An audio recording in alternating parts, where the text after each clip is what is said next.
One of the questions as we've moved through the process of Steve Cragthorpe, his resignation as offensive coordinator, and Greg Studrawa being promoted has been, so what can we expect from Greg Studrawa? And we've searched high and low trying to get some kind of perspective, and I think we got just the guy to give us a pretty good perspective. And he was a darn good college football player, and he's still making a living playing the quarterback position. He's in the AIFA with the Jacksonville Sharks, who just made it to the Arena Bowl, actually. He was a fifth-round pick of the Steelers in 2006, the 2004 MAC Offensive Player of the Year. He has the best touchdown-to-interception ratio in Division I history, set that in 2004, with 41 touchdowns to 4 interceptions. He was the quarterback at Bowling Green when Greg Studrawa was the offensive coordinator. It's Omar Jacobs joining us on After Further Review. Omar, it's good to have you, man. I appreciate some time. How are you? Good. How you doing? Thanks for having me on. No, thank you so much for the time. Hey, I know you guys are in a busy spot right now, having just made the Arena Bowl, so we appreciate your time. But can I ask what your reaction was when you heard that Greg Studrawa, your former offensive coordinator, had been promoted at LSU? Most of excitement, man. You just happy to see the guys that you kind of grew up with, in the college ball, and he's moving up at LSU, and he's a great guy. So I'm always happy for coaches I played for, and his family. When he was offensive coordinator at Bowling Green, that was the first time he had been an offensive coordinator. So how, from your perspective as a quarterback, watching Coach Studrawa, how easy was that transition from an offensive line coach to offensive coordinator?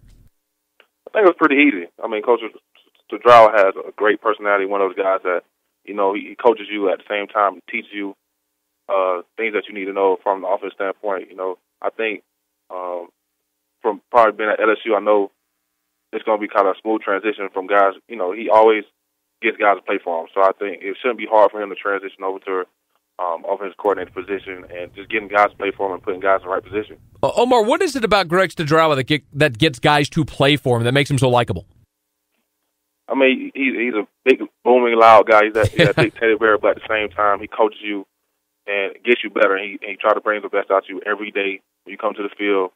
And just, on and off the field, he's one of those guys that cares, and he's one of those family-oriented guys that, you need around your organization where guys kind of gravitate towards. Omar Jacobs is with us. He was the MAC Offensive Player of the Year in 2004 at Bowling Green when Greg Studrawa was his offensive coordinator. Now, when Urban Meyer was at Bowling Green, Greg Brandon was the offensive coordinator. Then when Urban left, Greg Brandon became the head coach, and Studrawa became the offensive coordinator. So who really, when you played, had control over the offense? Was it Greg Brandon or was it Greg Studrawa? I think it was as a team, it was a joint thing. Coach Brandon had his input, and, he's a head coach, and Coach Studrawa had his thing. So I think it was kind of like a two-headed monster because Coach Brandon was more of the passing mind, and you had a great run game guy with Coach Stud. So when they put their two brains together, it was, it was dynamic.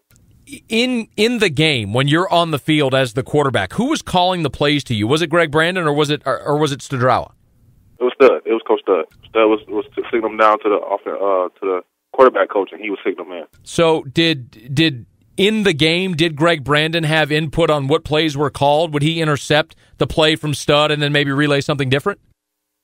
Probably in certain situations, a fourth down situation or something he wanted to see, or a 2-point play that Coach Brandon really felt strongly about. But majority of the time was Coach Stud calling and running the plays and sending things in and out. So just like in certain situations, the head coach will take over and be like, I want to see this certain play.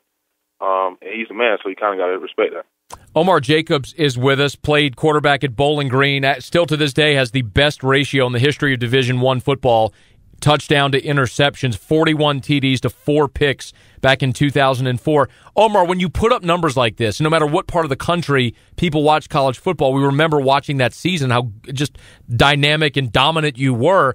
How much of that was your athleticism, and how much of that was the system in which you played? It goes hand in hand. I mean, you could put any guy back there. That doesn't mean they'll be successful. I think that just comes with film studying and just guys believing in each other at that time point in that situation. So I think we had great game players going against the teams that we played against, and just spread them out. We had great running backs, great receivers, and we had great O-line. A couple of those guys are still in the NFL.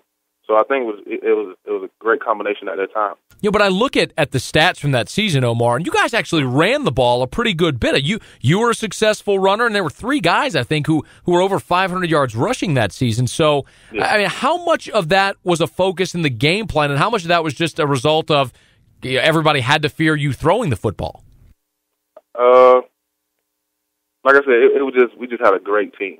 TJ Pope, BJ Lane, those guys were great runners, and the fear of spreading guys out and getting in those passing lanes, they had to kind of respect both of them. So if they want to come up and play the run, we're going over their head, because a lot of times they'll try to defend the pass, and we have great O-line with Coach Durrell coaching them. They was getting up on guys, and we was getting big runs, big chunks at a time. So it was just great dynamic that year. Omar Jacobs is with us. He's with the Jacksonville Sharks in the AIFA right now. They're in the Arena Bowl, which is certainly they actually won on Monday, so they're in Arizona right now getting ready for the Arena Bowl. So we appreciate Omar for making some time for us right now. He was the quarterback at Bowling Green when Greg Studrawa was the offensive coordinator. Just a couple more for you, Omar, and your time is so much appreciated. As a quarterback at Bowling Green, how much did Coach Stud, as offensive coordinator, interact with you and the other quarterbacks? Oh man, we was always in the same offensive meeting room. I think first we'll meet, everybody go to individuals, and then it was, the O-line and QBs together, just getting game planning together, as far as protections, runs, just figuring out how can we attack these guys and what's their weakness. And I think with Coach Stud there, he knew a lot of the schemes that we were going to see. And a lot of times when we went into games, they would do a lot of different things that they didn't show on film. And with Coach Stud preparation, we were, able to, counteract what they were trying to do to us. So we was always in the room together, offensive line, quarterbacks. I think we was always, even on out the field, we had a great chemistry. Omar, you've given us a lot of really good insight, man. I'll ask you one more, and I think I'll know the answer. I mean, when you look at the situation at LSU, do you think Les Miles made a smart move promoting Greg Studrawa to offensive coordinator?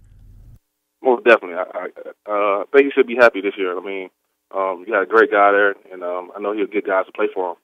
Well, you're a guy who had a fantastic college career, and you've been around the program for quite a while as well. A 5th-round pick of the Steelers, played for a couple of teams there in the NFL, now in the AIFA. Omar Jacobs, man, continued success. Good luck to your Sharks team, man. We can't thank you enough for spending some time with us today, bud. All right, thank you.